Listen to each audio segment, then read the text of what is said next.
আপনাকে বারবার বলা হয়েছে এই প্রজেক্টটা ঠিকভাবে কাজ করবেন। আপনি এই প্রজেক্টে এত বড় ভুল করলেন কিভাবে? ম্যাডাম, এই প্রজেক্টে তো কোনো ভুল নেই। ভাইয়েরা তো প্রজেক্ট দেখে অনেক খুশি হয়েছে। আপনি কেন বলতেছেন যে এই প্রজেক্টে ভুল আছে? আমি বলেছি ভুল হয়েছে মানে ভুল হয়েছে। আপনি আর যদি একটা কথাও বলেন তাহলে আপনাকে চাকরি থেকে বরখাস্ত করব। আমার চোখের সামনে থেকে চলে যান এক্ষুনি। নীল নীলার সামনে থেকে চলে গেল। এদিকে নীলা তার চেয়ারে বসে টেবিলের উপর থেকে এক গ্লাস পানি নিয়ে পানিটা খেয়ে গ্লাসটা টেবিলে রাখতেই তার পিয়ে বলতে লাগলো, ম্যাডাম, আপনি নীল স্যারকে শুধু শুধু মেরেছেন। নীল স্যার তো সত্যি কথা বলেছে, এই প্রজেক্টে তো কোনো ভুল নেই। এই অফিসের মালিক আমি নাকি তুমি যে বলতেছো এই প্রজেক্টে ভুল নেই? Sorry madam. নীলা আর কিছু বলল না ফতেমাকে। এদিকে নীল তার কেবিনে এসে চেয়ারে বসতেই পাশের কেবিন থেকে লামিয়া এসে বলতে লাগলো, ভাইয়া কি হয়েছে? ম্যাডাম তোমার উপর এত চেঁচামেচি করতেছে কেন? আরে লামিয়া, তুই তো জানিস এই মেয়েটা হচ্ছে পাগল। ফাইলের কাজ একবারে সঠিক হয়েছে। এই মেয়েটা বলতেছে যে ভুল হয়েছে। আমার গালে চর মেয়েছে, কিছু বলি নাই। আচ্ছা, তোর কি সাহায্য লাগবে বল। ভাইয়া, এই যে এইখানে আমি বুঝতেছি না, এটা একটু বুঝিয়ে দাও তো। নীল লামিয়াকে সকল কিছু বুঝিয়ে দিতে লাগলো। এদিকে নীলা তার কেবিনের ভেতর থেকে সিসি ক্যামেরা ফুটেজ সকল কিছু দেখতে চায়। প্রায় 10 মিনিট লামিয়াকে বোঝানোর পর লামিয়া চলে গেল তার কেবিনে। বেশ কিছুক্ষণ পর নীলা আসবো নীলকে উদ্দেশ্য করে বলতে লাগলো, আপনাকে অফিসে রাখা হয়েছে কাজের জন্য, বসে বসে আড্ডা দেওয়ার জন্য রাখা হয় নাই। আপনি লামিয়ার সাথে এতক্ষণ কি কথা বলেছেন? ম্যাডাম, লামিয়া ফাইলে একটা কাজ বুঝতেছিল না, ওই কাজটা বুঝিয়ে দিলাম এতক্ষণ। ফাইলের কাজ বুঝিয়ে দিয়েছিলেন নাকি লামিয়ার সাথে প্রেম করছিলেন? আর যদি কখনো দেখি আপনি এই অফিসের কোনো মেয়ের সাথে কথা বলেছেন তাহলে আপনার ব্যবস্থা নেব আমি। আপনার মতো দজ্জাল ম্যাডাম যদি অফিসে থাকে তাহলে অফিসে আর কাজ করতে হবে না। মনে মনে যত ইচ্ছা বকে নেন, তাতে আমার কোনো যায় আসে না। আমি এই অফিসের নতুন বস। এখন থেকে আমার নিয়মে আপনাদেরকে চলতে হবে। চলতে পারলে এই অফিসে কাজ করবেন, আর না চলতে পারলে রিজাইন দিয়ে চলে যাবেন। ঠিক আছে ম্যাডাম, যদি আপনার কথা মতো আমাদেরকে চলতে হয় তাহলে চলবো, আর যদি না চলতে পারি তাহলে রিজাইন দিয়ে চলে যাব। নীলা আর কিছু বলল না। ওইখান থেকে চলে আসলো আবারও তার কেবিনে। দেখতে দেখতে সন্ধ্যা হয়ে আসলো। সবাই কাজ শেষ করে মিটিং রুমে বসে আছে, কারণ আজকে নতুন নিয়ম দেওয়া হবে। বেশ কিছুক্ষণ পর মিটিং রুমে প্রবেশ করলো নীলা। নীলাকে দেখে সবাই দাঁড়িয়ে গেল। এদিকে নীলা সবাইকে উদ্দেশ্য করে বলতে লাগলো, সবাই শোনো, আজ থেকে সকাল 8টার সময় অফিসে প্রবেশ করতে হবে।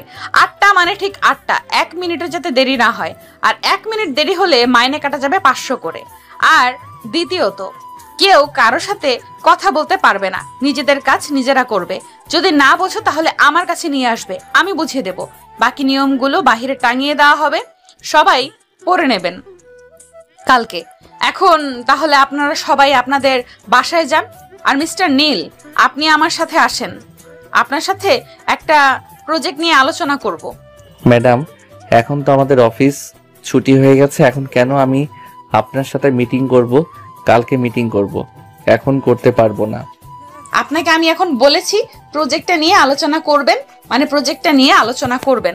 আমি যখন আপনাকে ছুটি দেব তখন আপনি বাসায় যাবেন। নীল কোনো কথা বলতে পারছে না। চুপচাপ চলে আসলো নীলার সাথে নীলার কেবিনে। বেশ কিছুক্ষণ বসে রইল দুজনে একসাথে। প্রায় 10 মিনিট বসে থাকার পর নীলা বলতে লাগলো, এই যে এই প্রজেক্টটা আজকে রাতের মধ্যে আপনি আমাকে বুঝিয়ে এরপর বাসায় যাবেন। ম্যাডাম, এই প্রজেক্টটা তো অনেক বড়, আর বোঝাতে বোঝাতে সারা রাত লেগে যাবে। আর এটার কোনো ডকুমেন্টও নাই যে আমি আপনাকে নির্দিষ্টভাবে বুঝিয়ে দিতে পারবো। আমি আপনার কাছে এত কথা শুনতে চাইছি না। আপনাকে বলেছি আমাকে বুঝিয়ে দেওয়ার জন্য, জাস্ট আপনি বুঝিয়ে দেবেন। এখন কিভাবে বুঝিয়ে দেবেন, কতক্ষণ সময় লাগবে, এইসব আমার জানার দরকার নেই। আপনি হচ্ছেন একটা ফালতু মেয়ে। অফিসে সবাই চলে গেছে বাসায়, আর আপনি আমাকে এখানে বসে কাজ বুঝিয়ে নিতেছেন। আপনার কাছে গুষ্টি কিলাই। আমি আপনার কাজ করব না, ডিজাইন দিব আজকে। আপনি তো এমনি এমনি রিজাইন দিতে পারবেন না। অফিসে জয়েন করার আগে আব্বুর কিছু নির্দেশ মেনে এরপর জয়েন করেছিলেন, মনে আছে তো? কাজ বুঝেন, কাজ বুঝিয়ে দিতেছি। আর আমি আজকে পুরোটা বুঝিয়ে দিতে পারবো না, অর্ধেকটা বুঝিয়ে দিব, বাকিটা কালকে বুঝিয়ে দিব। ঠিক আছে। নীল নীলাকে বুঝিয়ে দিতে লাগলো। প্রায় 3 ঘন্টা বোঝানোর পর নীল নীলাকে উদ্দেশ্য করে বলতে লাগলো, ম্যাডাম রাত 12টা বেজে গেছে, এখন তো আমাকে যেতে দেন। প্রায় 2 কিলোমিটার পথ হেঁটে যেতে হবে, এখন রিক্সা পাবো না। ঠিক আছে, এখন তাহলে আপনি যান, আর কালকে 8টার মধ্যে অফিসে থাকবেন। যদি 1 মিনিট দেরি করে আসেন তাহলে 500 টাকা কেটে নেব। ঠিক আছে ম্যাডাম, এখন তাহলে যাই আমি। এই বলে নীল চলে আসলো বাহিরে। বেশ কিছুক্ষণ হাঁটার পর একটা বাস পেয়ে গেল। বাসে উঠে সিটে বসতেই বাসের হেল্পার বলতে লাগলো, কি ব্যাপার ভাই, আগে তো প্রতিদিন সন্ধ্যা 7টার সময় আমাদের বাসে উঠতেন, আজকে রাত 12টার সময় আসলেন যে? অফিসে একটু জরুরি মিটিং ছিল তো, আর এটার জন্য আর কি আমি তাড়াতাড়ি আসতে পারি নাই। ও আচ্ছা, আজকে যদি গাড়ি না পেতেন তাহলে তো 3 কিলোমিটার পথ হেঁটে যেতে হতো। আপনার আল্লাহ আপনাকে বাঁচাইছে। হ্যাঁ, আল্লাহ আমাকে বাঁচাইছে আজকের মতো। নীল গাড়ি থেকে নেমে তার বাসার দিকে হাঁটা দিল, কারণ বাস স্ট্যান্ড থেকে 2 মিনিট হাঁটলেই তার বাসা। রাত প্রায় 12:30 বেজে গেছে। নীল কলিং বেল দিতেই তার আম্মু এসে দরজা খুলে দিল। নীলকে এত রাতে অফিস থেকে আসতে দেখে তার আম্মু বলতে লাগলো, কি রে নীল, আজকে এত দেরি হয়েছে কেন? অফিসে কি কোনো সমস্যা হয়েছে? তুই তো আগে কখনো দেরি করে আসিস নাই। আরে না আম্মু, অফিসে কোনো সমস্যা হয় নাই। ওই ম্যাডামের সাথে আর কি একটা জরুরি প্রজেক্ট নিয়ে মিটিং করেছিলাম তো, তাই আর কি কখন যে রাত 12টা বেজে গেছে টের পাই নাই। আমি ফ্রেশ হয়ে আসতেছি, আমার জন্য খাবার রেডি করো। আবার কালকে সকাল সকাল অফিসে যাইতে হবে। ম্যাডামের করার নির্দেশ আছে সকাল 8টায় অফিসের ভিতরে থাকতে হবে। যদি না থাকতে পারি তাহলে 500 টাকা কেটে নেবে। আচ্ছা যা, ফ্রেশ হয়ে আয় তুই, আমি খাবার রেডি করতেছি। আর তোকে সকাল সকাল ডেকে দেবো নি, যাতে তুই তাড়াতাড়ি ঘুম থেকে উঠে অফিসে চলে যেতে পারিস। হ্যাঁ আম্মু, আমি তাহলে এখন রুমে যাই। এই বলে নীল চলে গেল তার রুমে। বেশ কিছুক্ষণ পর নীলের আম্মু নীলের রুমে খাবার নিয়ে আসলো। নীল তার আম্মুকে দেখে বলতে লাগলো, আম্মু তুমি খাবার নিয়ে এসেছো কেন? আমি তো নিচে গিয়ে খেতে পারতাম। এমনিতেই তুই অনেক ক্লান্ত হয়ে এসেছিস, আমি আর চাইছি না যে তুই আর নিচে গিয়ে খা, এটার জন্যই আর কি তোর রুমে নিয়ে আসলাম। এখন তাড়াতাড়ি খাবার খেয়ে নে। নীল তাড়াতাড়ি খাবার খেয়ে ঘুমের দেশে পাড়ি জমালো। পরের দিন সকাল 7টা নীল ঘুম থেকে উঠে ফ্রেশ হয়ে হালকা পাতলা নাস্তা করে তাড়াতাড়ি অফিসে চলে গেল। গিয়ে দেখে সবাই বসে আছে। ঘড়ির দিকে তাকাতেই দেখতে পেল সকাল 8:02 বাজে। এটা দেখে নীল মনে মনে বলতে লাগলো, ও শিট, এত তাড়াতাড়ি ঘুম থেকে উঠেও অফিসে আসতে পারলাম না তাড়াতাড়ি।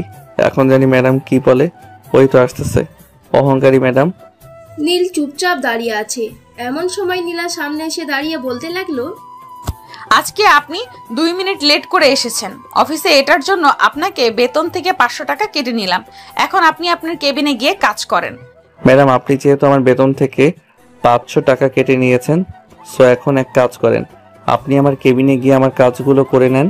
কারণ আমার বেতন প্রতিদিন হিসাব করলে এই ধরেন 800 থেকে 900 টাকা। আমি আজকে আর কাজ করব না, আজকে অফিসে আসলাম না এটা ভেবে আপনি আমার কাজটা করে নেন। এই বলে নীল ওইখান থেকে চলে যেতে যাবে, এমন সময় পিছন থেকে নীলা নীলের শার্টের কলার টেনে ধরে তার দিকে ঘুরিয়ে ঠাস ঠাস করে চড় মারলো তার গালে, আর বলতে লাগলো, সামান্য মাত্র একজন কর্মচারী হয়ে আমার মুখের উপরে কথা বলতেছো, এটার জন্য তোমার শাস্তি এটা। আর যদি কখনো আমার মুখের উপরে কথা বলো তাহলে এখন তো একটা দিয়েছি, পরের বার 3টা দেব। চুপচাপ দিয়ে তোমার কেবিনে বসে কাজ করো। নীল রাগী চোখে একবার নীলার দিকে তাকিয়ে চলে আসলো তার কেবিনে। চুপচাপ বসে কাজ করতেছে।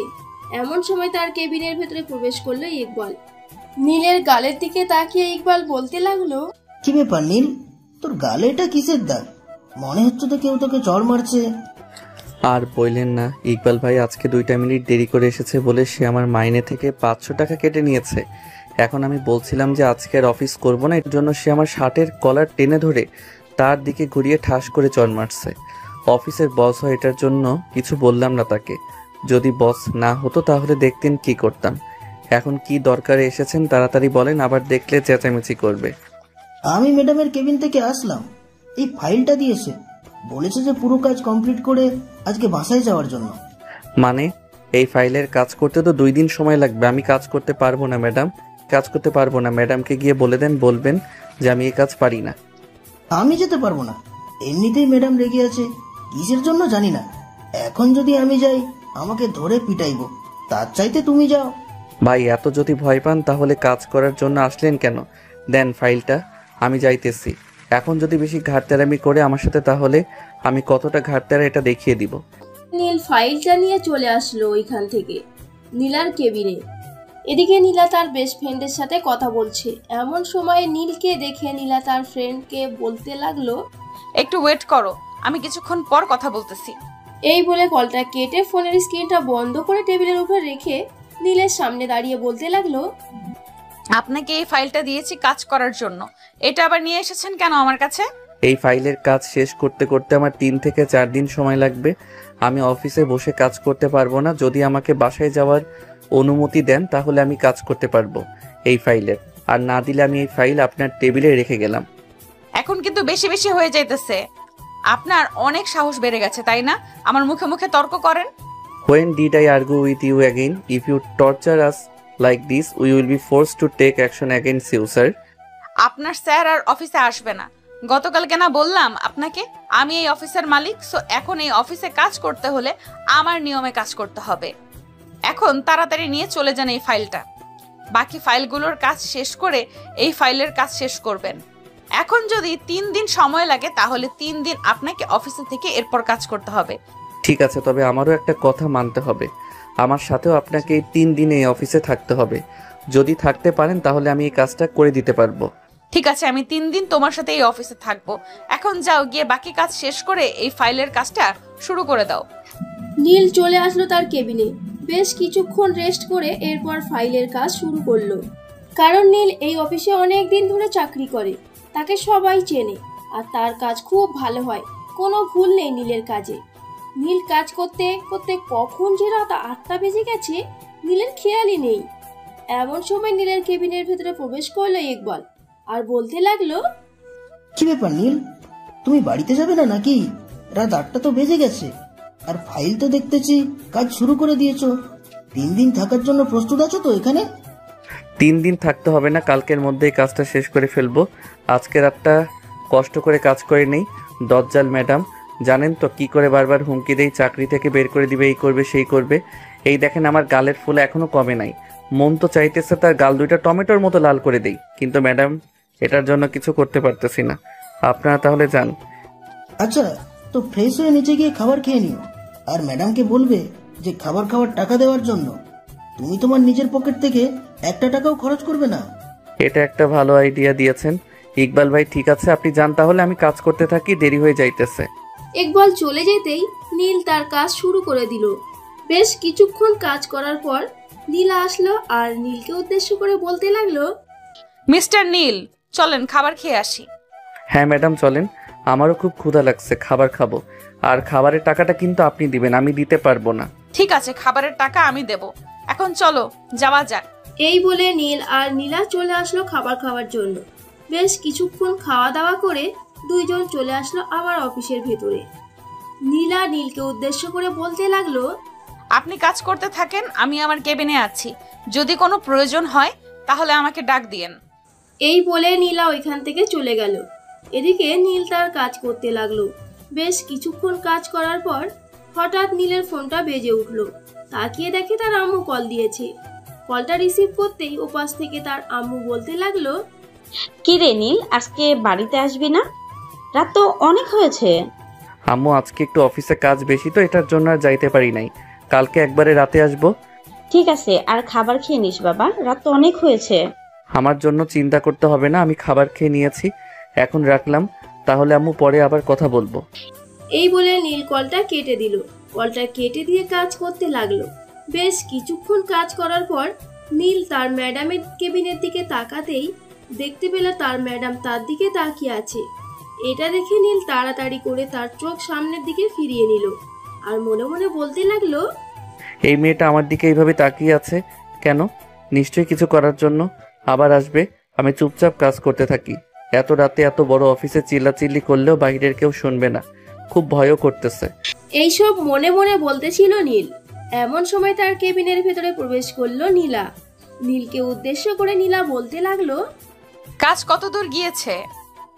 কালকে শেষ হবে নাকি আরো কয়েকদিন সময় লাগবে? আশা করি কালকে শেষ করার চেষ্টা করব। আপনি আপনার কেবিনে যান, আমি কাজ করতে থাকি। এইখানে থাকলে কোনো সমস্যা নাকি? আমি আজকে সারা রাত তোমার সাথে থাকবো। তুমি কাজ করবে আর আমি তোমার কাজ দেখব। কাজে কোনো ফাঁকি দিতে পারবে না। আজকে রাতে কাজ করলে যে 500 টাকা কেটে নিয়েছিলাম ওই 500 টাকা আবার অ্যাড করে দেব। এইসব বলছে নীলা। এদিকে নীল চুপচাপ নীলার কথা শুনছে। সারা রাত নীলা নীলের পাশে বসে শুধু কথা বলেছে আর নীল শুধু উত্তর দিয়েছে। সকাল 6টা বাজতেই নীলা চলে গেল তার কেবিনে। 7:30 থেকে সবাই আসা শুরু করে দিল। এদিকে নীল সারা রাত কাজ করার পর ফাইলটা চেক করে দেখে মনে মনে বলতে লাগলো, যাক, 90% কাজ কমপ্লিট করলাম। আশা করি রাতের আগে শেষ করে ফেলবো। এইসবই বলছে মনে মনে। এমন সময় ইকবাল এসে নীলের কেবিনের সামনে দাঁড়িয়ে বলতে লাগলো, কি ব্যাপার নীল ভাই, সারা রাত কাজ করি, চোখের অবস্থা তো খারাপ করে দিয়েছেন। ঘুমিয়ে পড়ে যাইতেছেন, ম্যাডামের কাছ থেকে ছুটি নিয়ে বাসায় গিয়ে ঘুমান। যে ডাইনি ম্যাডাম, আপনি আবার বলতেছেন আমাকে ছুটি দিবে? এই কাজ শেষ না করা অবধি আমাকে ছুটি দিবে না।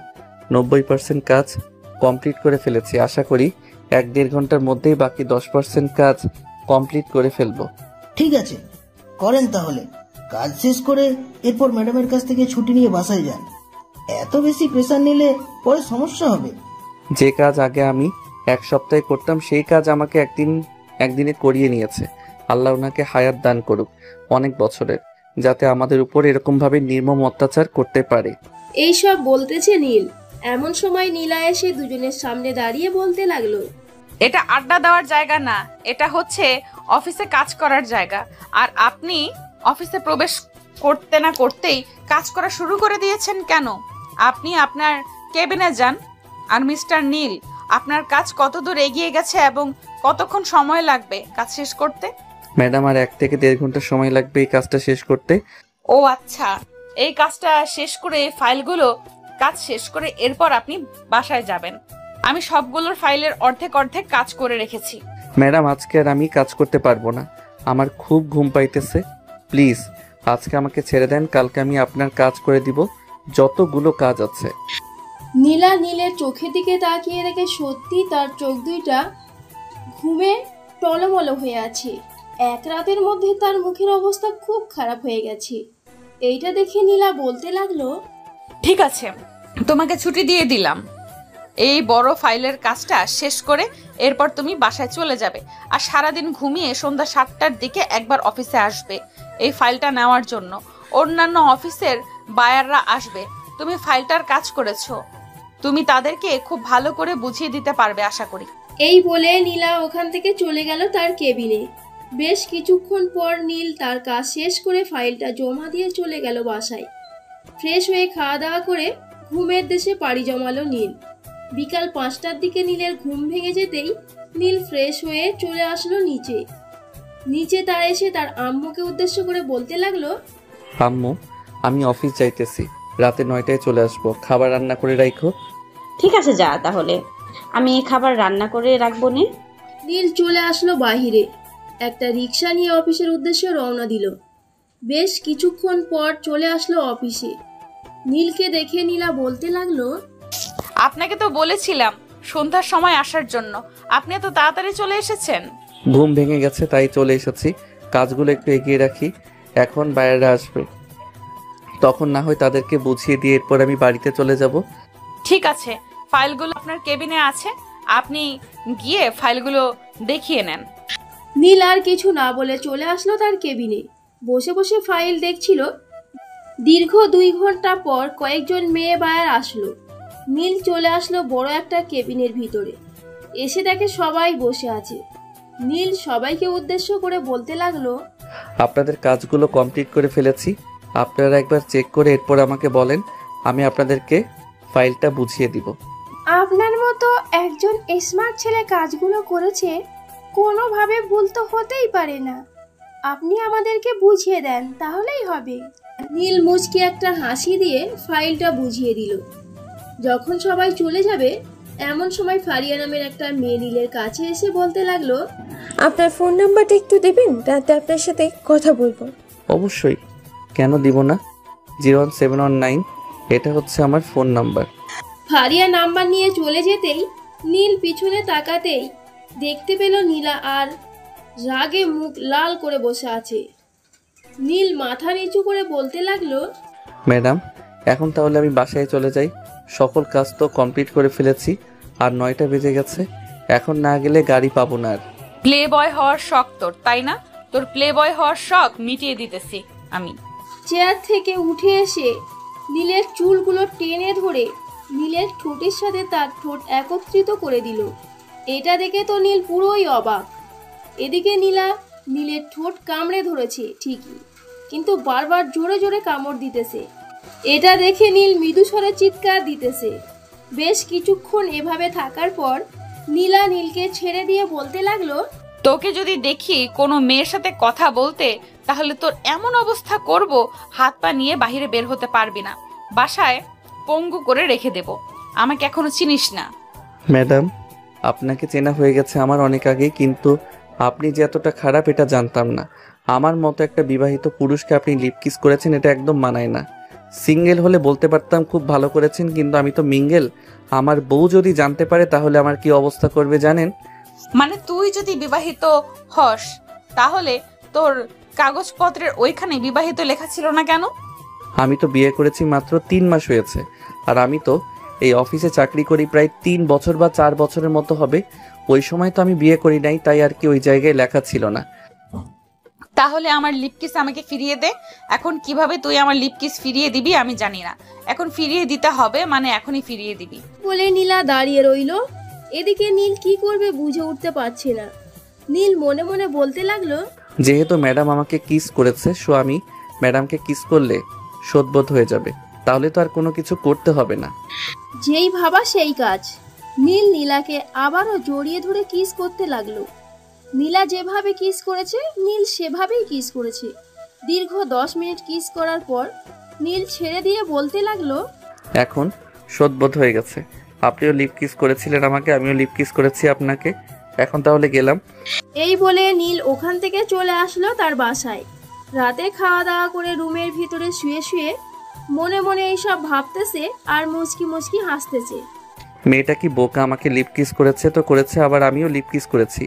ইস, এত মিষ্টি ঠোঁট আগে যদি জানতাম তাহলে আরও আগে লিপ কিস করতাম।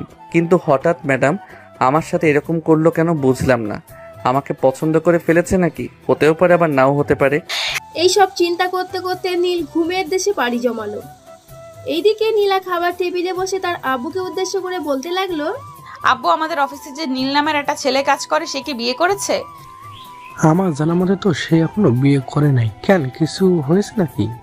না, তেমন কিছু হয় নাই। আমি আজকে জিজ্ঞেস করেছিলাম বিয়ে করেছে নাকি, কিন্তু সে তো বলল বিয়ে করেছে 3 মাস আগে। তাহলে আমি বলতে পারতেছি না সে বিয়ে করেছে নাকি। তবে তুই এক কাজ কর, আমাদের অফিসে ইকবাল নামে একটা ছেলে কাজ করে, কালকে তাকে জিজ্ঞেস করিস, সে বলে দিবি। ঠিক আছে আব্বু। এই বলে নীলা চলে গেল তার রুমে। বিছানায় শুয়ে শুয়ে এইসব ভাবতে ভাবতে ঘুমের দেশে নীলাও পাড়ি জমালো। এদিকে ফারিয়া নামের মেয়েটা নীলকে কল দিল, কিন্তু নীল ফোনটা রিসিভ করলো না, কারণ সে এখন ঘুমে বিভোর হয়ে আছে।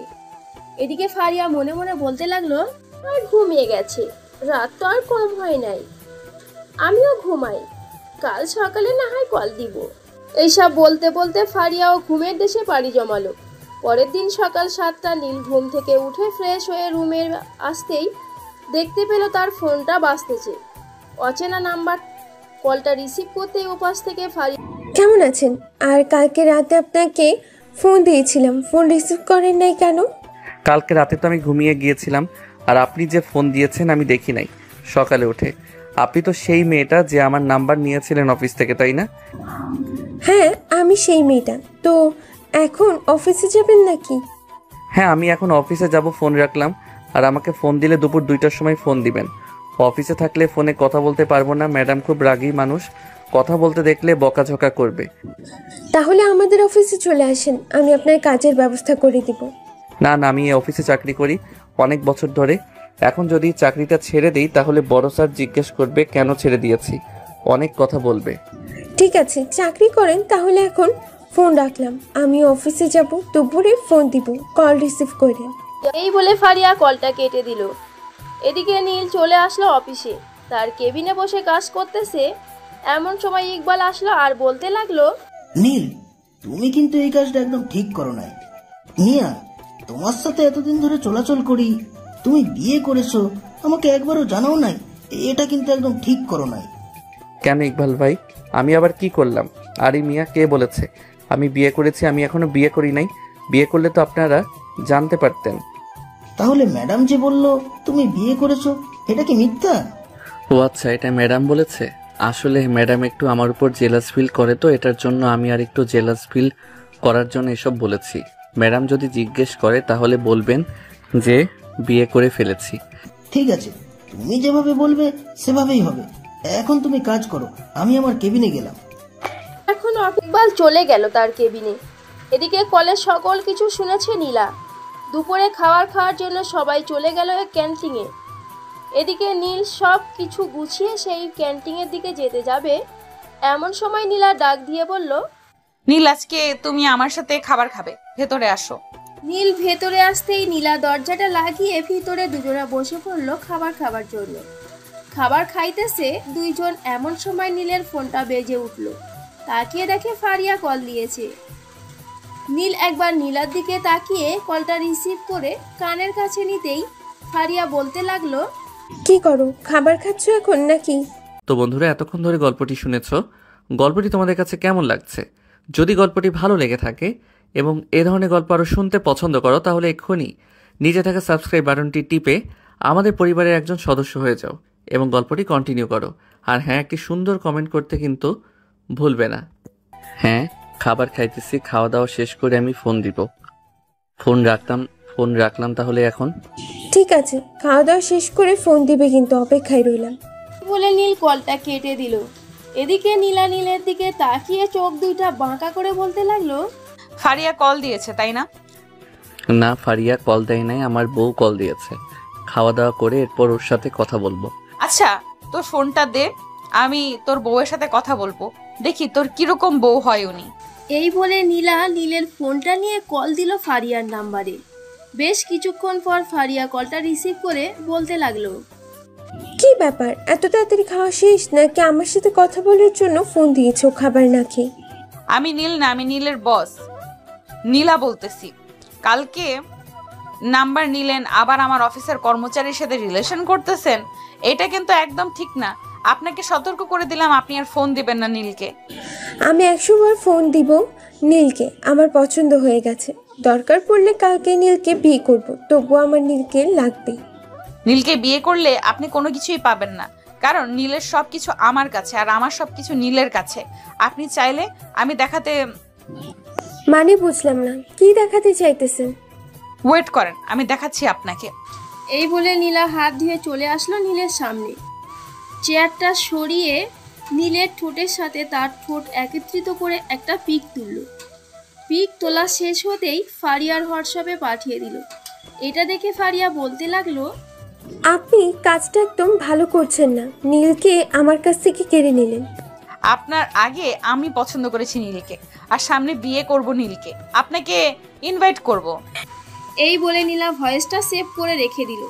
নীলকে উদ্দেশ্য করে নীলা আবারও বলতে লাগলো, আর যদি দেখি কোনো মেয়ের সাথে কথা বলতে, তাহলে তোর ঠোঁট সেলাই করে রেখে দিব। তুই এখনো আমাকে ভালোভাবে চিনিস না। আপনি আমার কে হন যে আমাকে এভাবে শাসন করতেছেন? আমি যার সাথে ইচ্ছা তার সাথে কথা বলবো, তাতে আপনার কি? নীলা নীলের শার্টের কলার টেনে ধরে বলতে লাগলো, তুই হচ্ছিস আমার জান, মানে হচ্ছে তুই আমার বর এখন থেকে। হ্যাঁ, আমি আপনাকে আগেই বলেছি আমি বিবাহিত। আপনি কেন আমার পিছু পিছু ঘুরঘুর করতেছেন? এতই যদি ভালো লাগে তাহলে ইকবাল ভাইকে বিয়ে করেন, উনিও বিবাহিত। তুই যে বিবাহিত না, এটা আমি অনেক আগেই জেনে গেছি। তো আমার সাথে বাটপারি করা ছেড়ে দে, এসব আমার একদম পছন্দ না। শেষবারের মতো বলে দিলাম তোকে, আর যাতে কোনোদিনও মিথ্যা কথা না বলিস। এখন যা, গিয়ে কাজ কর, আর তোর ফোন আমার কাছে থাকবে। এখন থেকে অফিস থেকে যাওয়ার সময় তোর ফোন নিয়ে যাবি। নীল চুপচাপ চলে গেছে তার কেবিনে। এদিকে নীলা তার কেবিনে বসে কাজ করতেছে। এমন সময় নীলের ফোনটা বেজে উঠল। তাকিয়ে দেখে নীলের আম্মু কল দিয়েছে। নীলা কলটা রিসিভ করতেই ওপাশ থেকে নীলের আম্মু বলতে লাগলো, হ্যালো নীল, তুই আজকে ছুটি নিয়ে একটু বাসায় চলে আয়। তোর মামা মামে আর মামা তো বোন আসতেছে, বাজারে যেতে হবে, তোর আব্বু তো অফিসে। নীলের মামাতো বোনের বয়স কত? হঠাৎ ওই পাশ থেকে মেয়ে কণ্ঠ শুনে নীলের আম্মু অবাক হয়ে গেল। কি বলবে বুঝে উঠতে পারছে না। বেশ কিছুক্ষণ চুপ থাকার পর নীলের আম্মু বলতে লাগলো, নীলের মামাতো বোনের বয়স 18 বছর। আর আপনি কে? আপনি নীলের ফোন কোথায় পাইছেন? আমি হচ্ছি নীলের বস, তবে এখন থেকে ওর হবু বউ আমি। 2 দিন পর আপনাদের বাসায় আসবো। আপনারা নীলের বিয়ে ঠিক করবেন না অন্য কোথাও? নীলের বিয়ে তো ঠিক হয়ে গেছে। নীলের মামাতো বোন আসলে রাতে বিয়ে হবে, আপনি নীলকে পাঠিয়ে দিন। এটা বলেই নীলের আম্মু কলটা কেটে দিল। নীলের আম্মুও বেশ মজার মানুষ। উনি বুঝতে পারছে যে নীলকে পছন্দ করে তার বস। এদিকে নীলা চলে আসলো নীলের কেবিনে। নীলকে উদ্দেশ্য করে বলতে লাগলো, হঠাৎ বাসায় যাওয়ার জন্য কেন বলেছে? আর আপনি কেন যাবেন আমার সাথে? এই নীল, চল, তোদের বাসায় যাব। তোর আম্মু কল দিয়েছে, বলেছে বাসায় যাওয়ার জন্য। তোকে যে বিয়ে করব ওইটার জন্য কথা বলতে যাব, চল আমার সাথে। তোর আম্মু নাকি তোর মামাতো বোনের সাথে বিয়ে ঠিক করে রেখেছে। ওরা নাকি আজকে আসতেছে। আজকে দেখি তোকে কিভাবে বিয়ে করে। আপনাকে যেতে হবে না, আপনি আমার বস, বসের মতো থাকেন। আর আপনাকে আমার পছন্দ না। আপনি দেখতে একেবারে অসুন্দর এবং অনেক রাগী। দেখ, এখন বেশি কথা বলবি না। অফিসে কিন্তু অনেক মানুষ আছে। অপমান করলে আমি অপমান করতে পারি, কিন্তু অপমান করব না। ভালোই ভালোই বলতেছি, চল আমার সাথে। নীল বুঝতে পারছে নীলা অনেক রেগে গেছে। নীল নীলাকে নিয়ে চলে আসলো তাদের বাসায়। কলিং বেল দিতেই নীলের আম্মু এসে দরজা খুলে দিল। নীলের সাথে নীলাকে দেখে নীলের আম্মু বলতে লাগলো, কি রে নীল, এই মেয়েটা কে? আগে তো কখনো দেখি না। ওই মেয়েটা হচ্ছে আমার অফিসের বস, আমার হবু বউকে দেখতে এসেছে। নীলের কথা শুনে নীলা নীলের কান টেনে ধরলো আর বলতে লাগলো, তুই যদি বিয়ে করতে চাস তাহলে আমাকে বিয়ে করতে হবে, অন্য কোনো মেয়েকে বিয়ে করতে পারবি না। আর আন্টি, আপনার নীলের বিয়েটা ক্যান্সেল করে দেন। আমি যখন বলেছি নীলকে বিয়ে করবো, তো আমিই বিয়ে করব, অন্য কেউ করতে পারবে না। আচ্ছা, আগে বাড়ির ভিতরে এসো, এরপর কথা বলতেছি। আর নীল, তুই এই লিস্টের সকল জিনিস নিয়ে আয়। নীল চলে গেল বাজারে। এদিকে নীলা সোফায় বসে আছে। এমন সময় নীলের আম্মু এসে নীলার পাশে বসে বলতে লাগলো, নীলকে অনেক পছন্দ করো তাই না? হ্যাঁ, নীলকে অনেক পছন্দ করি। প্লিজ আপনি নীলের বিয়েটা ভেঙে দেন, আমি নীলকে বিয়ে করব। আমি তো ওই সময় মজা করছিলাম যাতে তুমি আমাদের বাসায় আসো আর আমি তোমাকে দেখতে পারি। আর নীলের মামাতো বোনের বয়স 12 বছর। আমি তোমাকে মিথ্যে বলেছি। তুমি বসো, আমি তোমার জন্য কফি নিয়ে আসি। না, এখন বসতে পারবো না। এখন আমাকে অফিসে যেতে হবে, কারণ আজকে একটা মিটিং আছে। দুপুর 12টা বেজে গেছে। এখন তাহলে আমি যাই, আবার না হয় সন্ধ্যায় সময় আসবো। ঠিক আছে, যাও তাহলে। সন্ধ্যার সময় আসবে, কিন্তু অপেক্ষায় থাকবো। এই বলে নীলা চলে গেল ওইখান থেকে তার অফিসে। দুপুর 1টার সময় মিটিংটা শেষ করে বসে আছে। এমন সময় তার কেবিনে প্রবেশ করলো ইকবাল আর বলতে লাগলো, ম্যাডাম, আপনার সাথে একটা কথা ছিল, কিছু মনে করবেন না তো? না, কিছু মনে করব না। বলো, কি বলবে? আপনি কি নীলকে পছন্দ করেন? নীলের ব্যাপারে আপনি সবকিছু জানেন নাকি? নীল কি করে, কিরকম ছেলে, ইত্যাদি ইত্যাদি? না, এসব জানার দরকার নেই। আমার মনে হয় নীল খুবই ভালো। এটার জন্য আমি তাকে বিয়ে করতে যাইতেছি। কেন, কোনো অসুবিধা নাকি? না ম্যাডাম, কোনো অসুবিধা না। আমি বলতে চাইছিলাম যে নীল খুবই একটা ভালো ছেলে, কারণ সে অফিসে চাকরি করতেছে প্রায় 3 বছরের উপরে হবে। এখনো পর্যন্ত দেখলাম না কারো সাথে বেয়াদবি করতে বা কোনো মেয়ের সাথে বেশিক্ষণ কথা বলতে।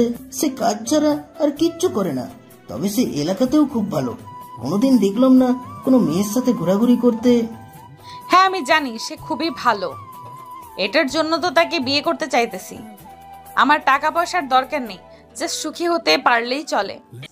এইসব বলতেছে নীলা। এমন সময় তার ফোনটা বেজে উঠল। তাকিয়ে দেখে তার আব্বু কল দিয়েছে। কলটা রিসিভ করতেই ওপাশ থেকে তার আব্বু বলতে লাগলো, হ্যাঁ নীলা, তুই একটু বাসায় চলে আয় তো, একটা কাজ আছে। ঠিক আছে আব্বু, আমি 10 মিনিটের মধ্যে বাসায় আসতেছি। বলেই নীলা কলটা কেটে দিয়ে চলে আসলো নিচে। গাড়িটা নিয়ে তার বাসার দিকে রওনা দিল। বেশ কিছুক্ষণ পর নীলা চলে আসলো তার বাসায়। কলিং বেল দিতেই নীলার আব্বু এসে দরজা খুলে দিল।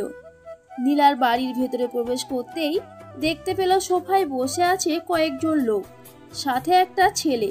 তাদেরকে দেখে নীলা তার আব্বুকে বলতে লাগলো, আব্বু, ওরা কারা? আগে তো কখনো ওদেরকে দেখি নাই আমাদের বাসায়। ওরা তোকে দেখতে এসেছে, ওদের যদি পছন্দ হয়ে যায় তাহলে বিয়ের কথাবার্তা বলে ফেলবো। সরি আব্বু, আমি এই ছেলেটাকে বিয়ে করতে পারবো না। আমার অন্য একটা ছেলে পছন্দ আছে। মানে তুই এসব কি বলতেছিস? অন্য একটা ছেলে পছন্দ আছে মানে? আগে তো তুই কখনো আমাদেরকে বলিস নাই যে তোর অন্য একটা ছেলে পছন্দ আছে। আগে বলিনি তো কি হয়েছে, এখন তো বলতেছি আমার অন্য একটা ছেলে পছন্দ আছে। তোমরা ওদেরকে বলে দাও যাতে চলে যাওয়ার জন্য। রফিক সাহেব, আই এম রিয়েলি সরি। আসলে আমি জানতাম না আমার মেয়ে যে অন্য একটা ছেলেকে পছন্দ করে। সমস্যা নেই, কারণ এখনকার ছেলে মেয়েরা তাদেরকে পছন্দ করলে বিয়ে করবে, খুব ভালোভাবে সংসার করতে পারবে। আচ্ছা, এখন তাহলে আমরা চলে যাই। যারা এসেছিল নীলাকে দেখার জন্য তারা চলে গেল। নীলা ফ্রেশ হয়ে এসে তার আব্বুর পাশে বসে বলতে লাগলো, আব্বু, আমি নীলকে পছন্দ করি। নীল গরিব ঘরের ছেলে হলেও আমি তার কাছে খুব ভালোভাবে থাকতে পারবো। দেখ, যাকেই পছন্দ করিস না কেন তার ব্যাপারে সবকিছু জেনে এরপরে বিয়ে করার সিদ্ধান্ত নিবি। আর তুই কি সত্যি শিওর যে নীলের সাথে থাকতে পারবি? হ্যাঁ আব্বু, আমি শিওর নীলের সাথে থাকতে পারবো। কয়েকদিন পর না হয় নীলকে আমাদের বাসায় নিয়ে আসবো, তখন নীলের সাথে কথা বলবে। ঠিক আছে, এখন যা, রুমে গিয়ে রেস্ট কর, অফিস থেকে এসেছিস। নীলা চলে আসলো তার রুমে। ফোনটা বের করে ফোন দিল নীলকে।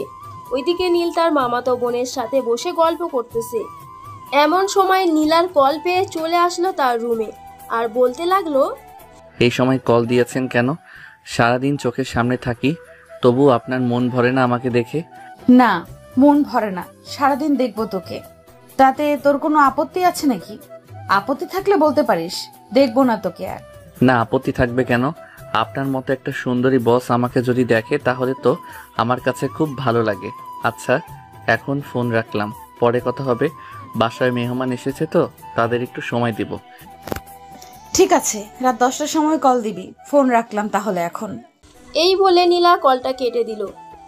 বেশ কিছুক্ষণ পর নীল চলে আসলো নিচে। সবার সাথে বসে খাওয়া দাওয়া করে নিল। রাত 9টায় সময় তার মামাতো বোনের সাথে কথাবার্তা বলে চলে আসলো তার রুমে। বিছানায় শুয়ে ফোন দিল নীলাকে। বেশ কিছুক্ষণ পর নীলা কলটা রিসিভ করলো আর বলতে লাগলো, খাওয়া দাওয়া করছো? হ্যাঁ, খাওয়া দাওয়া করছি, তুমি করছো? হ্যাঁ, আমিও করছি। নীল নীলার সাথে কথা বলতে লাগলো। কথা বলতে বলতে কখন যে রাত 1টা বেজে গেছে কেউ বুঝতে পারে নাই। নীল নীলাকে বাই বলে ঘুমেতে সে পাড়ি জমালো। পরের দিন সকাল 7টা। নীল ঘুম থেকে উঠে ফ্রেশ হয়ে খাওয়া দাওয়া সেরে চলে গেল অফিসে। নীলার কেবিন থেকে ফাইল নিয়ে যেই চলে আসতে যাবে, এমন সময় নীলা বলতে লাগলো, নীল একটু দাঁড়াও। নীল দাঁড়াতেই নীলা নীলের সামনে দাঁড়িয়ে নীলের ঠোঁট জোড়াতে আলতো করে চুমু দিয়ে বলতে লাগলো, এখন যাও তাহলে তুমি, আবার খাওয়ার সময় তোমাকে আদর করব। ঠিক আছে। এই বলে নীল চলে আসলো নীলার কেবিন থেকে তার কেবিনে। কাজ করতে করতে কখন যে দুপুর হয়ে গেছে খেয়ালই নেই নীলের। বেশ কিছুক্ষণ পর নীল চলে আসলো নীলার কেবিনে। এসে দেখে নীলা কয়েকজন বায়ারদের সাথে কথা বলতেছে। এমন দেখে নীল ভেতরে আর গেল না, চলে গেল ক্যান্টিনে। বেশ কিছুক্ষণ পর নীল ক্যান্টিন থেকে বের হয়ে নীলার কেবিনে উকি দিতেই দেখতে পেল কেউ নেই। নীলা একা বসে আছে। সিঙ্গারা খেতে খেতে ভেতরে ঢুকতেছে নীল। এটা দেখে নীলা বলতে লাগলো, একা একা খাইতেছো আমাকে না দিয়ে? আমার কাছে 5 টাকা ছিল, ওই 5 টাকা দিয়ে আমি খাইতেছি, আর তুমি বলতেছো আমি একা একা খাইতেছি? টাকা লাগবে নাকি? লাগলে আমার কাছ থেকে নাও। না, টাকা লাগবে না। তুমি তো খাওয়া দাওয়া করো নাই, খাওয়া দাওয়া করে নাও। আর আমার তো কাজ শেষ, আমি তাহলে এখন বাসায় চলে যাই, যদি কোনো প্রয়োজন না হয়। না, এখন বাসায় যেতে পারবো না। আমি তোমাকে নিয়ে একটু পর ঘুরতে যাব এক জায়গায়, এবং আমার কয়েকজন ফ্রেন্ডের সাথে পরিচয় করিয়ে দেব তোমাকে। ঠিক আছে, তাহলে আমি কিছুক্ষণ ঘোরাঘুরি করি। তুমি খাবার খেয়েছো নাকি? খাবার না খেয়ে ঘুরাঘুরি করা লাগবে না, এখানে বসো, আমি খাবার খাইয়ে দিতেছি এবং নিজেও খেয়ে নিতেছি। বিয়ের আগে যদি এরকম আদর করো তাহলে আমার তো মনে হয় বিয়ের পর আমার কপালে শনি লেখা আছে। কারণ আম্মু বলেছে বিয়ের আগে যদি কেউ অনেক বেশি রোমান্টিক এবং আদর করে তাহলে বিয়ের পর নাকি তার কপালে শনি লেখা থাকে। হ্যাঁ, তা তো লেখা আছেই। যদি আমার কথা না শোনো তাহলে তোমাকে এমন মার মারবো জীবনে কোনোদিন আমার নামটাও মুখে নিতে পারবে না। এরকম ভাবে ভয় দেখালে কিন্তু আমি বিয়ে করব না। হয়েছে হয়েছে, আদর খাওয়ার সময় তো তাড়াতাড়ি চলে আসো। এখন বিয়ে করবে না বলতেছো? বসো, খাইয়ে দিতেছি। নীলা নীলকে খাইয়ে দিতে লাগলো। ওইদিকে নীল খাবার খেয়ে মুখ ধুয়ে নীলাকে নিয়ে চলে আসলো নিচে। নীলা ড্রাইভ করছে আর নীলের সাথে কথা বলছে। এমন সময় নীল বলতে লাগলো, জানি না তোমার মধ্যে কি দেখেছি, তবে তোমার মধ্যে অন্যরকম একটা জিনিস আছে যেটা আমাকে তোমার প্রতি খুব আকর্ষণ করেছে। আচ্ছা, এইসব কথা বাদ দাও, এখন বলো বিয়ে কবে করবে? আমি কিন্তু আব্বুকে তোমার কথা বলেছি। আব্বু বলেছে যে তোমাকে নিয়ে যাওয়ার জন্য আমাদের বাসায়। আচ্ছা নীলা, আমার কি এমন দেখেছো যে আমাকে পছন্দ করেছো? আমার মধ্যে তো তেমন কিছু নেই যে তুমি আমাকে পছন্দ করতে পারবে। আমাকে আর কয়েকটা দিন সময় দাও। আম্মু আব্বু তো বলতেছে এখনই বিয়ে করার জন্য, কিন্তু আমি এখন বিয়ে করব না। আমি নিজের পায়ে দাঁড়াতে চাই, নিজে কিছু একটা করতে চাই। বিয়ের পর তো এই অফিসটা তোমার হয়ে যাবে, তখন তোমাকে আর নিজের পায়ে দাঁড়াতে হবে না। তুমি এই অফিসে চাকরি করবে, আমি বাসায় আম্মু আব্বুকে সময় দিব। দেখো নীলা, তোমার এসব জায়গা সম্পত্তির উপর আমার একদম লোভ নেই। যদি লোভ থাকতো তাহলে আমি আরো অনেক আগে তোমার পিছনে ঘুরঘুর করতে পারতাম। হ্যাঁ আমি জানি, এটার জন্যই তো আমি তোমাকে বিয়ে করেছি, কারণ তুমি অন্যদের চাইতে অনেকটা ভিন্ন, কিন্তু খুব রাগী। আমার রাগ এখনো দেখো নাই? ওই দিন আমাকে চড় মারছো, এটার জন্য তো কিছু বলি নাই। এখন তো বিয়ে করব, বিয়ে করলে বাসরাতে পুষিয়ে নিব চড়টা। নীলের কথা শুনে নীলা মুচকি হাসলো। বেশ কিছুক্ষণ পর দুইজন চলে আসলো অনেকটা দূরে একটা সুন্দর কফি শপে। দুইজন বসে কথা বলছে আর কফি খাচ্ছে। বেশ কিছুক্ষণ পর নীলার কয়েকজন বান্ধবী আসলো। নীলকে দেখে বলতে লাগলো, বাহ নীলা, তুই তো ভালো একটা ছেলে পাইছস, দেখতেও হ্যান্ডসাম, আবার তোর অফিসের চাকরিও করে। রোমান্টিক কিছু করছিস নাকি? এই তোরা চুপ করবি? এসব বলতে বলেছি নাকি? নীল এই হচ্ছে ময়না, এই হচ্ছে টিয়া, আর ওর নাম হচ্ছে সাবিহা। সবাই বসে আড্ডা দিতে লাগলো। আড্ডা দিতে দিতে কখন যে সন্ধে হয়ে গেছে কেউ টের পায়নি। নীলা আর নীল চলে আসলো বাসায়। কলিং বেল দিতেই নীলের আম্মু এসে দরজা খুলে দিল আর নীলকে উদ্দেশ্য করে বলতে লাগলো, কি রে নীল, নীলাকে নিয়ে আসতে পারি না? মেয়েটার সাথে কিছুক্ষণ গল্প করতাম, বাড়িতে সারাদিন একা একাই থাকি।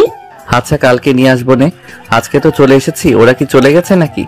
না, ওরা চলে যায় নাই, ওরা বিশ্রাম নিতেছে। কারণ আজকে একটু ঘুরতে গিয়েছিলাম তো।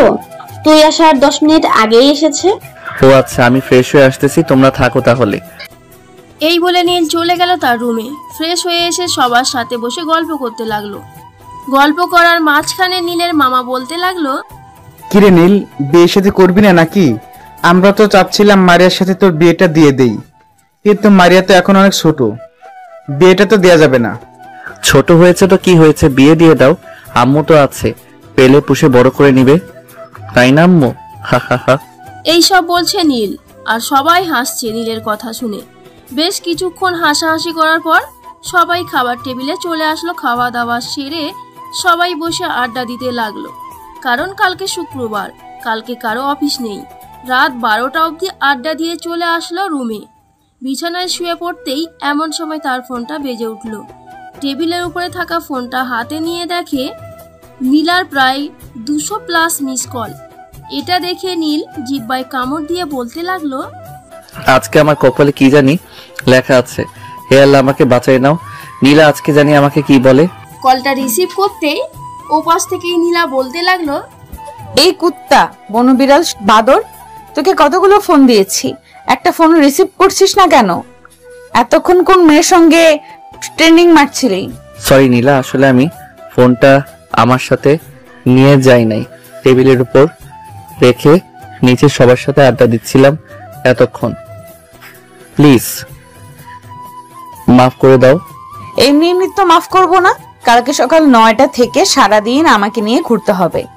যদি করতে পারিস তাহলে আমি মাফ করব, আর না পারলেই বল, তোর জন্য শাস্তির ব্যবস্থা করতেছি। সারাদিন তো ঘুরতে পারবো, নামাজ পড়বে কে? সকাল 9টা থেকে 11:30 পর্যন্ত ঘোরাঘুরি করে বাসায় আসবো, এরপর গোসল করে নামাজে গিয়ে নামাজ থেকে এসে খাওয়া দাওয়া করে কিছুক্ষণ বিশ্রাম করে 3টার সময় আবার বের হব। রাত 8টা অবধি ঘোরাঘুরি করব, চলবে তো? হ্যাঁ চলবে। নীল নীলার সাথে রাত 2টা অবধি কথা বলে ঘুমের দেশে পাড়ি জমালো। পরের দিন সকাল 9টায় নীল নীলাকে নিয়ে বিভিন্ন জায়গায় ঘোরাঘুরি করে 11:30টার দিকে চলে আসলো বাসায়। গোসল করে 12টার সময় মসজিদে গেল।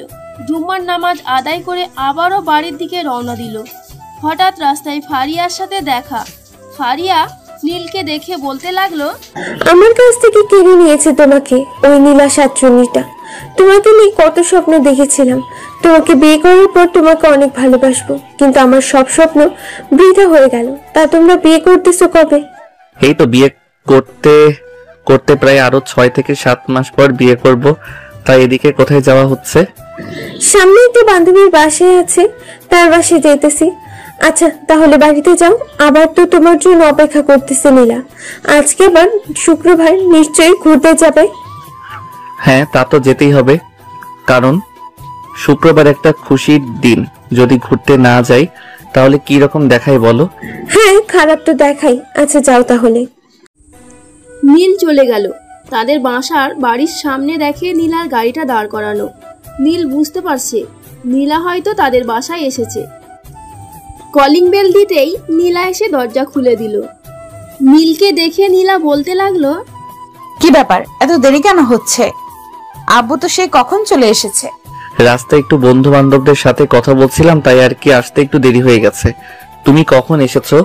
আমি তো আসলাম প্রায় 1টার দিকে, তুমি তখন মসজিদে চলে গেছো। আচ্ছা ভেতরে আসো, খাবার খেয়ে নাও, তারপর ঘুরতে যাব। 4 জন মিলে খাওয়া দাওয়া করে বেশ কিছুক্ষণ গল্প করে দুজন বেরিয়ে পড়লো ঘোরাঘুরি করার জন্য। সন্ধ্যা 7টা অবধি ঘোরাঘুরি করে চলে আসলো বাড়ির সামনে একটা ফুচকার দোকানে। ফুচকা খেয়ে নীল চলে আসলো তাদের বাসায়, আর নীলা চলে গেল তাদের বাসায়। নীল কলিং বেল দিতেই তার আম্মু এসে দরজা খুলে দিল। নীলকে দেখে তার আম্মু বলতে লাগলো, এইভাবে যদি ঘোরাঘুরি করতে মন চায় তাহলে এক কাজ কর, বিয়ে করে ফেল, এরপর না হয় ঘোরাঘুরি করবি ভালোভাবে। আম্মু এখন যে বলতেছো বিয়ে করার জন্য, আমি তো সেই রকম ভাবে প্রস্তুতি নেই নাই। এখন বিয়ে করতে পারবো না, আর কয়েকটা মাস যাক, এরপর না হয় বিয়ে করব। ঠিক আছে, তোর যা ইচ্ছে তাই কর, আমরা আর তোকে জোর করবো না। তোর যেভাবে ইচ্ছে সেইভাবে চলাচল কর। নীল চলে আসলো তার রুমে। ফ্রেশ হয়ে বিছানায় শুয়ে ফোন টিপতে লাগলো। এমন সময় তার ফোনটা বেজে উঠলো। তাকিয়ে দেখে তার বন্ধু রায়হান কল দিয়েছে। কলটা রিসিভ করতে ওপাশ থেকে রায়হান বলতে লাগলো, কিরে শালা, আমাদেরকে তো একবারে ভুলে গেলি। একবার ফোন দিস না, দেখাও করিস না। আজকে দেখলাম তোর অফিসের বসকে নিয়ে ঘুরতে গিয়েছিস। তোর বসের সাথে কোনো লাইন আছে নাকি? হ্যাঁ লাইন তো আছে, তবে খুব শীঘ্রই বিয়ে করতে যাচ্ছি আমরা 2 জন। দাওয়াত দিবনে, তোরা তো আবার দাওয়াত খাওয়ার জন্য পাগল। নীল রায়হানের সাথে আরো কিছুক্ষণ কথা বলে ঘুমের দেশে বাড়ি জমালো, কারণ আজকে সারাদিন ঘোরাঘুরি করেছে। এদিকে নীলা নীলকে আর বিরক্ত করলো না, কারণ নীল অনেক হাঁটাহাঁটি করেছে, ক্লান্ত মনে হয়। নীলাও ঘুমের দেশে বাড়ি জমালো। পরের দিন সকাল 7টা। নীল ঘুম থেকে উঠে ফ্রেশ হয়ে নিচে এসে দেখে নীলা চলে এসেছে। এত সকালে নীলাকে দেখে বলতে লাগলো নীল, কি ব্যাপার নীলা, তুমি এত সকালে আমাদের বাসায়? হ্যাঁ এত সকালে তোমাদের বাসায় কেন আসতে পারি না নাকি? আসলে কোনো সমস্যা তোমার? অসুবিধা হলে বলো আমাকে। না আমার কোনো অসুবিধা না, এটা তোমার শ্বশুরবাড়ি, এখানে তো তুমি আসতেই পারো। এত সকাল সকাল এসেছে তো তাই আর কি জিজ্ঞেস করলাম। আজকে অফিসে যাবে না নাকি? তো বন্ধুরা এতক্ষণ ধরে গল্পটি শুনেছ, গল্পটি তোমাদের কাছে কেমন লাগছে? যদি গল্পটি ভালো লেগে থাকে এবং এ ধরনের গল্প আরও শুনতে পছন্দ করো, তাহলে এক্ষুনি নিচে থাকা সাবস্ক্রাইব বাটনটি টিপে আমাদের পরিবারের একজন সদস্য হয়ে যাও এবং গল্পটি কন্টিনিউ করো। আর হ্যাঁ, একটি সুন্দর কমেন্ট করতে কিন্তু ভুলবে না। হ্যাঁ অফিসে যাব একটু পর, খাবার টেবিলে আসো। আজকে আমি নিজের হাতে রান্না করেছি সবার জন্য। ও আচ্ছা তাই নাকি? খুব ভালো তো, তোমার রান্না খেতে হয়। এই বলে নীল এবং বাকি সবাই বসে পড়লো খাবার টেবিলে। নীলের প্লেটে খাবার দিতেই নীল খাবার খেতে লাগলো। বেশি ভালোই হয়েছে খাবারটা। খাওয়া দাওয়া শেষ করে নীল চলে আসলো তার রুমে। রেডি হচ্ছে, এমন সময় নীলের রুমে প্রবেশ করলো নীলা। দরজাটা লাগিয়ে দিয়ে নীলের সামনে এসে দাঁড়িয়ে নীলকে বলতে লাগলো, এত সুন্দরভাবে সেজেগুজে যেতে হবে না। অফিসের সকল মেয়েরা তোমার দিকে কেমন করে যেন তাকিয়ে থাকে। নীলার কথা শুনে নীল আস্তে আস্তে করে তার এক হাত নীলার কোমরে দিয়ে জড়িয়ে ধরে বলতে লাগলো, তারা তো তাকিয়ে থাকবেই। আমার মতো এত স্মার্ট একটা বর পেয়েছো তুমি, তারা তাকিয়ে থাকবে না তো কি করবে? ভাবতেছি সামনের মাসে বিয়েটা করে ফেলবো তোমাকে। সত্যি বলতেছো নাকি মিথ্যা বলতেছো? সত্যি বলতেছি, সামনের মাসে বিয়েটা করে ফেলবো তোমাকে। ঠিক আছে, তাহলে আমি আজকে বাসায় গিয়ে আব্বুকে না হয় জানিয়ে দেব যে সামনের মাসে বিয়ে হবে আমাদের। বিয়েটা কিন্তু অনেক বড় করে অনুষ্ঠান করব, সবাইকে দেখাবো। ঠিক আছে, তোমার যেহেতু টাকা আছে তুমি বড় করে অনুষ্ঠান করো। আমার যতটুকু সামর্থ্য আছে আমি ততটুকু দিয়ে আমার বাড়িটা সাজাবো। আমার টাকা মানে তো তোমার টাকা, তুমি এমন করো কেন? এখনো তো আমাদের বিয়ে হয় নাই, তাহলে কিভাবে আমি তোমার টাকার প্রতি হক আদায় করব? তো কি হয়েছে, বিয়ে তো করবে সামনের মাসে। আচ্ছা, সকল কিছু বিয়ের দায়িত্ব এবং টাকা পয়সা আমি তোমাকে দিয়ে দেব, বিয়েটা করবে আমাকে শুধু। ঠিক আছে, তোমার স্বপ্ন হয় মিটিয়ে দিব। এখন চলো অফিসে যাওয়া যাক, দেরি হয়ে যাইতেছে অনেক। এই বলে নীল আর নীলা চলে আসলো অফিসে। দুইজন একসাথে অফিসের ভিতরে প্রবেশ করতেই ইকবালের পাশের টেবিলে থাকা পায়েল বলতে লাগলো, ইকবাল ভাই, সামনের দিকে একবার তাকিয়ে দেখেন, দুইজনকে কত সুন্দর মানিয়েছে। দুইজন যদি বিয়ে করে তাহলে তো আরো অনেক সুন্দর মানাবে। পায়েল, তুমি জানো না ম্যাডাম যে নীলের সাথে রিলেশনে আছে এবং খুব তাড়াতাড়ি তারা বিয়ে করবে? মানে আপনি কি বলতেছেন? এসব নীলের সাথে ম্যাডাম রিলেশনে আছে? আজকেই শুনলাম। হ্যাঁ, ম্যাডাম রিলেশনে আছে, খুব শীঘ্রই তারা বিয়ে করবে। আমরাও একটা দাওয়াত পাবো অনেকদিন পর। যাক, আমার সকল আশা স্বপ্ন অপূর্ণ থেকে গেল। ভাবছিলাম আমার ভালোবাসার কথা নীলকে বলে দিব, কিন্তু আর হলো না। তোমরা সবাই কি শুরু করেছো? ওই দিন ভারিয়া নামের একটি মেয়ে নীলের পিছনে লেগেছে, আর আজকে তুমি। লেগে থাকো, খুব ভালো হবে। নীল তার কেবিনে আসতেই ইকবাল বলতে লাগলো, নীল ভাই, তুমি তো খুব লাকি। তোমার পিছনে এত মেয়ে ঘোরাঘুরি করে আর তুমি নিজেও জানো না। যখন তোমার বিয়ে ঠিক হয়ে গেছে তখন সবাই বলতেছে যে তোমাকে পছন্দ করে। ইকবাল ভাই, আপনি কি বলতেছেন আমি কিছুই বুঝতেছি না, আমাকে একটু বুঝিয়ে বলেন তো কি হয়েছে। আসলে তেমন কিছু হয় নাই, হয়েছে যে পায়েল নাকি তোমাকে খুব পছন্দ করে। আজকে নাকি তার ভালোবাসার কথা তোমাকে বলতো, কিন্তু সে তো আর জানে না যে ম্যাডামের সাথে তুমি রিলেশনে আছো। পায়েল আপু, আপনি আরো কিছুদিন আগে বলতেন তাহলে তো আমি আপনাকে বিয়ে করে ফেলতাম। আপনার মতো এত সুন্দরী মেয়ে দুনিয়াতে আর একটাও নেই। হ্যাঁ নীল, আমি অনেক বড় একটা জিনিস মিস করে ফেলেছি। কি আর বলবো, কিছু বলার মতো নেই। যাই হোক, তুমি ম্যাডামকে নিয়ে সুখে থাকো, এই দোয়া করি। আর বিয়ে করছো কবে? ভাবতেছি তো সামনের মাসে বিয়েটা করে ফেলবো ইনশাল্লাহ। আপনারা দাওয়াত পাবেন একটা, পেট ভরে কিন্তু খাবেন, না হলে কিন্তু আমি জোর করে খাওয়াবো। জোর করে খাওয়াতে হবে না, পেট ভরেই খাবো, যাতে আর কোনোদিন বিয়ে না খেতে পারি। এইসব বলছে ইকবাল আর হাসাহাসি করছে। এমন সময় নীলা তাদের সামনে এসে দাঁড়িয়ে বলতে লাগলো, কি হচ্ছে এসব? আপনাদের কি বারবার বলি, এটা অফিস, কোনো কথা বলার জায়গা না। কাজ শেষ করে তারপর যত পারেন কথা বলেন। ম্যাডাম, আপনি এরকম করেন কেন? জাস্ট একটু কথা বলছিলাম ওদের সাথে, আর আপনি এসে এরকম করতেছেন। দেখুন মিস্টার নীল, আপনি আমার হবু বর, তো কি হয়েছে? আপনাকেও আমি ছেড়ে দিব না। এটা অফিস, কথা বলার জায়গা না। যান গিয়ে কাজ করেন। নীল আর কিছু না বলে চলে আসলো তার কেবিনে, বসে বসে কাজ করছে। এদিকে নীলা একবার সকল কিছু ঘুরে দেখে আবারও চলে আসলো তার কেবিনে। দুপুর অবধি কাজ করে নীল চলে আসলো ক্যান্টিনে। এমন সময় পকেটে থাকা ফোনটা বেজে উঠলো। তাকিয়ে দেখে নীলা কল দিয়েছে। কলটা রিসিভ করতে ওপাশ থেকে নীলা বলতে লাগলো, কি ব্যাপার, তুমি ক্যান্টিনে গিয়েছো কেন? আমার কেবিনে আসো, আমি খাবার নিয়ে এসেছি বাড়ি থেকে, দুজন একসাথে বসে খাবো। আচ্ছা, আমি আসতেছি। এই বলে চলে আসলো নীল তার কেবিনে। বেশ কিছুক্ষণ বসে থাকার পর নীলা নীলকে খাইয়ে দিতে লাগলো।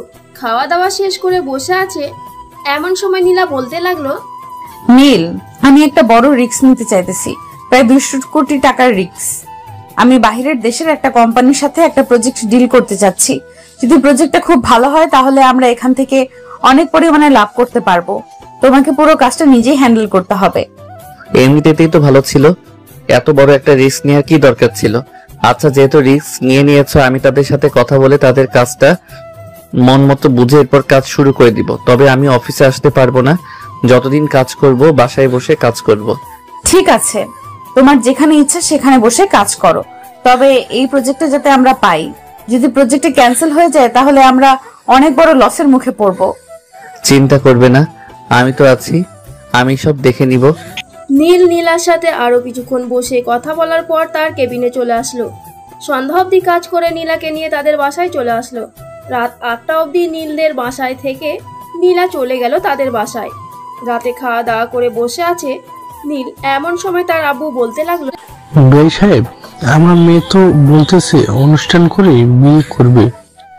এখন আমারও অনেক দিনের ইচ্ছা, আমার একটা মাত্র মেয়ে, তাকে অনুষ্ঠান করে বিয়ে দিব। টাকা পয়সা নিয়ে চিন্তা নেই, বিয়ের খরচ যা আছে সব আমি দেব। আব্বু, নীলা তো বলতেছে যে সকল দায়িত্ব সে নিবে। এখন আমি তাকে বলেছিলাম এত বেশি কিছু করার দরকার নেই, এখন সে বলতেছে অনুষ্ঠান করে বিয়ে করবে, তাই আমি আর কিছু বললাম না। না, তার পরিবারের সাথে কথা বলি নাই, দেখি কালকে যাব একবার, তার আব্বুর সাথে কথা বলে আসব। আর তোমরা সকালবেলা না হয় গিয়ে কথা বলে আসবে। নীল চলে আসলো তার রুমে। এমন সময় তার ফোনটা বেজে উঠলো। তাকিয়ে দেখে নীলা ফোন দিয়েছে। কলটা রিসিভ করতে ওপাশ থেকে নীলা বলতে লাগলো, নীল, আমি আব্বু আম্মুর সাথে কথা বলেছিলাম, ওরা বলেছে যে কালকে তোমার আব্বু আম্মুকে নিয়ে আসার জন্য। তুমি তোমার আব্বু আম্মুকে নিয়ে কালকে চলে আসবে আমাদের বাসায় সকাল সকাল। কথা বলা শেষ করে এরপর না হয় আমরা দুজন অফিসে যাব, আর বিকেলবেলা বায়াররা আসবে। ঠিক আছে, এখন তাহলে আমি ঘুমাই নাকি কথা বলবে? আর 10 মিনিট কথা বলো, তারপর না হয় ঘুমাবে। নীল নীলার সাথে আরো 10 মিনিট কথা বলে ঘুমের দেশে বাড়ি জমালো। পরের দিন সকাল 9টায় নীল তার আব্বু আম্মুকে নিয়ে চলে আসলো নীলাদের বাসায়। কলিং বেল দিতেই নীলা এসে দরজা খুলে দিল। নীলের আব্বু আম্মুকে দেখে সালাম করে ভেতরে নিয়ে আসলো আর বলতে লাগলো, আপনারা এখানে বসেন, আমি আপনাদের জন্য কফি নিয়ে আসতেছি। আব্বু আম্মু, তোমরা বিয়ের কথাবার্তা বলে নাও, আমি সবার জন্য কফি নিয়ে আসি। নীলার আব্বু আম্মু এবং নীলের আব্বু আম্মু কথা বলতে লাগলো। জি আব্বু, আপনার মেয়ে আমার কাছে থাকলে সব সময় সুখে থাকবে, আপনারা এটা নিয়ে চিন্তা করবেন না। ঠিক আছে, 3 তারিখে না হয় বিয়ে ফাইনাল করা হবে। 3 তারিখে শুক্রবার পড়বে। আমি না হয় আস্তে আস্তে সকল কিছু জোগাড় করে ফেলি। আর তো তেমন বেশি দেরি নেই, 10 থেকে 15 দিন সময় আছে হাতে।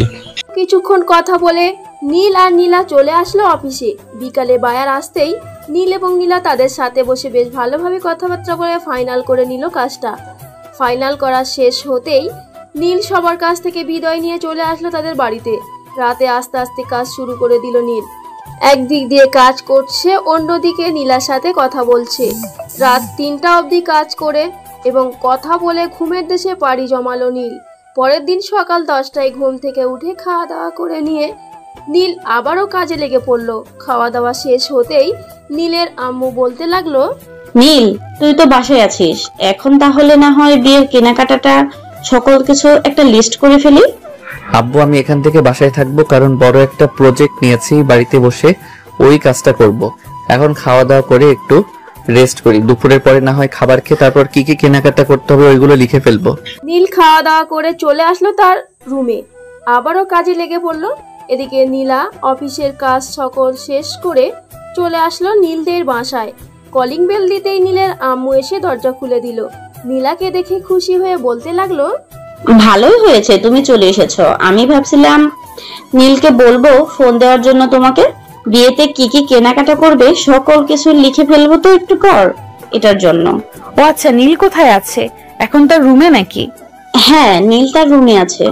নীলা চলে আসলো নীলের রুমে। এসে দেখে নীল শুয়ে শুয়ে কাজ করছে। নীলা আস্তে আস্তে করে চলে আসলো নীলের সামনে। নীল এখনো খেয়াল করে নাই তার রুমে কে এসেছে। বেশ কিছুক্ষণ দাঁড়িয়ে থাকার পর নীলা বলতে লাগলো, বাহ, কাজে তো দেখি অনেক মনোযোগ দিয়েছো। আমি যে প্রায় 10 মিনিট এখানে দাঁড়িয়ে রইলাম, আমাকে কি একবারও দেখো নাই? হঠাৎ কারোর কথা শব্দ পেয়ে নীল সামনের দিকে তাকাতেই দেখতে পেল নীলা দাঁড়িয়ে আছে। নীলাকে দেখে বলতে লাগলো, আমি সত্যি তোমাকে দেখতে পাই নাই। যখন আমি কোনো একটা কাজে মন দিয়ে ফেলি তখন আমি আশেপাশে তাকাই না। বসো এখানে। কাজ কতটুকু এগিয়েছো?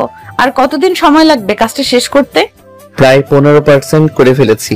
এই ধরো আর 1 সপ্তাহের মতো সময় লাগবে, আমাদের বিয়ের আগে কাজটা তাদেরকে দিয়ে দিতে পারবো। ঠিক আছে, এখন আর কাজ করতে হবে না, চলো আমার সাথে। নিচে আব্বু আম্মু বিয়ের লিস্ট করবে, লিস্ট তৈরি করতে হবে সবার সাথে বসে। আচ্ছা তুমি নিচে যাও, আমি আসতেছি। নীল একটা শার্ট পরে চলে আসলো নিচে। হালকা পাতলা কিছু খেয়ে বিয়ের কেনাকাটার সকল জিনিসপত্র লিখতে লাগলো। বেশ কিছুক্ষণ লেখার পর নীলা বলতে লাগলো, আম্মু সবার জন্য তো কেনাকাটার কথা লিখেছেন, কিন্তু আপনাদের জন্য তো কিছুই লেখেন নাই। এটা কিন্তু একদম ঠিক করলেন না নীল। আব্বু আম্মুর জন্য জিনিসপত্র লেখো। এমনিতেই তো অনেক টাকা খরচ পড়ে যাবে, আমাদের জন্য কেনাকাটা করতে হবে না? থাক। এত কিছু যখন কিনতে পারবো তাহলে আপনাদের জন্য কিছু কিনতে পারবো না কেন? নীল তুমি লেখো তো আম্মু আব্বুর জন্য জিনিসপত্র। নীল তার আব্বু আম্মুর জন্য জিনিসপত্র লিখলো। রাতে সবাইকে নিয়ে চলে আসলো বাজারে। বাজারের সবচেয়ে বড় দোকানে গেল, গিয়ে লিস্টটা দিয়ে বলতে লাগলো, আঙ্কেল এই লিস্টে যত কিছু আছে আপনি সব নতুন ভাবে এনে দিবেন। 5 থেকে 6 দিন পর আমাদেরকে ফোন দিবেন, এরপর আমরা এসে সকল কিছু নিয়ে যাব। আরো অন্য জিনিসপত্রগুলো যেগুলো ভালো থাকবে ওইগুলো নিয়ে চলে আসলো বাসায়। দেখতে দেখতে কেটে গেল একটি সপ্তাহ। নীল তাদের অফিসের কাজটা একদম পুরোপুরিভাবে কমপ্লিট করে ফেলেছে। বায়ারদের সামনে দাঁড়িয়ে আছে নীল। আল্লাহর নাম নিয়ে সকল কিছু বলা শুরু করে দিয়েছে। দীর্ঘ 20 মিনিট বলার পর নীল তাদেরকে উদ্দেশ্য করে বলতে লাগলো, আপনারা পুরোপুরিভাবে বুঝে ফেলেছেন তো? আপনি অনেক সুন্দরভাবে বুঝিয়ে দিয়েছেন আপনাদের আর্জেন্ট কাজ এবং আপনাদের ভালো ব্যবহারের জন্য আমরা অনেক খুশি হয়েছি। 20 কোটি টাকার চেক আপনার জন্য, এখানে 5 লক্ষ টাকা আছে। তো সুন্দরভাবে বুঝিয়ে দেওয়ার জন্য ধন্যবাদ আপনাকে। আর এই নেন আমাদের বিয়ের কার্ড। আর 4 থেকে 5 দিন পর আমাদের বিয়ে, আপনারা আসবেন কিন্তু? অবশ্যই আসবো। আজকে তাহলে আমরা যাই। বায়াররা চলে গেল। এদিকে নীলা খুশিতে নীলকে জড়িয়ে ধরে তার গালে, কপালে, ঠোঁটে এবং বিভিন্ন জায়গায় কিস করতে লাগলো। এটা দেখে নীল বলতে লাগলো, হয়েছে, আর কিস করতে হবে না। বাসরাতে না হয় আবার কিস করবে। এখন চলো বাসায় যাই, আমার গলা পুরো ব্যথা হয়ে গেছে এতক্ষণ কথা বলার কারণে। হ্যাঁ চলো বাসায় যাই। নীল এবং নীলা চলে আসলো বাসায়। দেখতে দেখতে এইভাবে কেটে গেল আরো 3 দিন। আজকে নীল এবং নীলার গায়ে হলুদ। বাড়িতে অনেক মানুষ। গায়ে হলুদ শেষ হতেই নীল চলে আসলো তার রুমে। বিছানায় বসে আছে, এমন সময় তার রুমে প্রবেশ করলো রায়হান। নীলকে দেখে বলতে লাগলো, বাহ, বিয়ে করে ফেলছিস, আর এখনো আমাদের কপালে বিয়ে নামক লেখাটা জোটে নাই। তোর বউ কিন্তু অনেক সুন্দর। হ্যাঁ আমিও জানি আমার বউ অনেক সুন্দর। দোয়া করিস আমরা যাতে সব সময় সুখী হই। হ্যাঁ, তোদের জন্য অনেক দোয়া করি যাতে তোরা সুখী হতে পারিস। রায়হান নীলের সাথে আরো কিছুক্ষণ কথা বলে চলে গেল তার বাসায়। দেখতে দেখতে কেটে গেল রাত। পরের দিন সকালে সবাই অনেক ব্যস্ত হয়ে পড়ল, যার যার মতো, কারণ আজকে তাদের বিয়ে। দেখতে দেখতে সকাল 11টা বেজে গেল। নীল রেডি হয়ে বসে আছে, কারণ একটু পর নামাজে যাবে। নামাজ শেষ করে এসে এরপর নীলাদের বাসায় যাবে। জুম্মার আজান দিতেই নীল চলে গেল মসজিদে। নামাজ আদায় করে চলে আসলো আবার বাসায়। সবার সাথে নীল চলে আসলো নীলাদের বাসায়। গেটে অনেক মজা করার পর নীলকে নিয়ে চলে আসলো ভিতরে। দেখতে দেখতে খাওয়া দাওয়া শেষ করে ফেললো সবাই।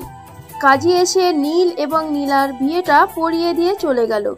সন্ধ্যায় সকল নিয়ম কানুন মেনে নীল এবং নীলাকে বিদায় দিয়ে দিল।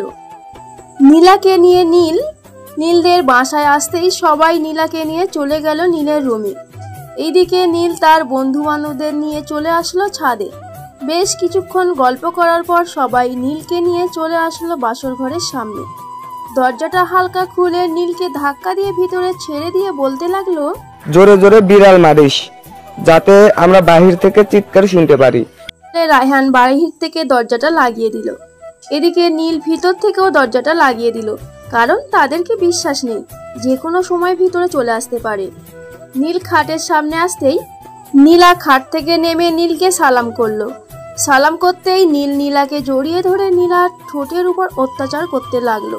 বেশ কিছুক্ষণ অত্যাচার করার পর নীলা বলতে লাগলো, দাঁড়াও, আগে এসব গহনা এবং শাড়িটা খুলে নেই, এরপর দেখি কে কতটুকু অত্যাচার করতে পারে কার উপর। এই বলে নীলা তার সকল কিছু খুলে রেখে চলে আসলো নীলের সামনে।